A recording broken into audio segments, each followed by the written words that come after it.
Apple is one of the most successful companies in history. The iPhone, the Mac, the Apple Watch, these products changed the world. But here's something most people don't talk about. Not every Apple product was a success. Some were complete flops, some were too expensive, and some failed before they even reached customers. So today, let's look at Apple's biggest product failures. First, the Apple Newton. Released in 1993, the Newton was Apple's first personal digital assistant. It could take notes, manage your calendar, and even recognize handwriting.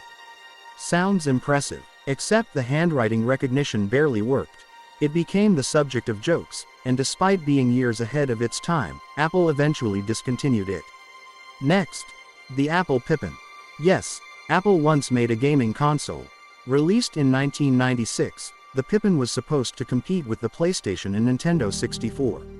Instead, it was overpriced, had very few games, and sold fewer than 50,000 units. Today, it's one of Apple's biggest forgotten failures. Then came the Power Mac G4 Cube.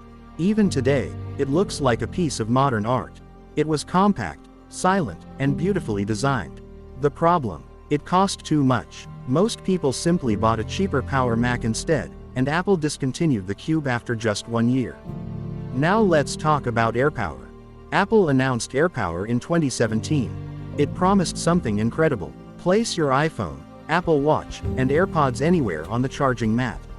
No perfect positioning required. People couldn't wait to buy it. But there was one problem. Apple couldn't make it work. The charging mat overheated, and after nearly 2 years of delays, Apple canceled the project completely. Very few companies publicly cancel products after announcing them. Apple did. Next, the first generation HomePod. It sounded amazing. Many reviewers even called it the best sounding smart speaker. But it cost much more than competitors like Amazon Echo and Google Home. Most people wanted a smart assistant, not just great speakers. Sales were disappointing, and Apple discontinued it. Then there's the iPhone mini. For years, people begged Apple to make a smaller phone.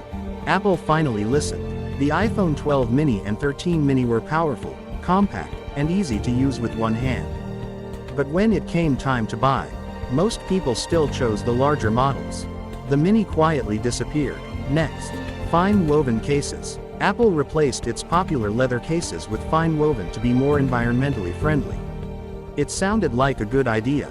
Unfortunately, many users complained that the cases scratched easily, wore out quickly, and didn't feel as premium.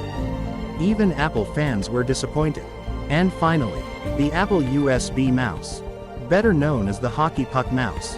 It looked unique, but using it was another story. Its perfectly round shape made it uncomfortable and confusing to hold. Even Apple admitted it wasn't one of their best designs. Looking back, these products remind us of something important. Even the biggest companies in the world don't succeed every time. Some ideas fail because they're too early, some because they're too expensive, and some simply weren't what customers wanted. But without these failures, Apple probably wouldn't have created the products we love today.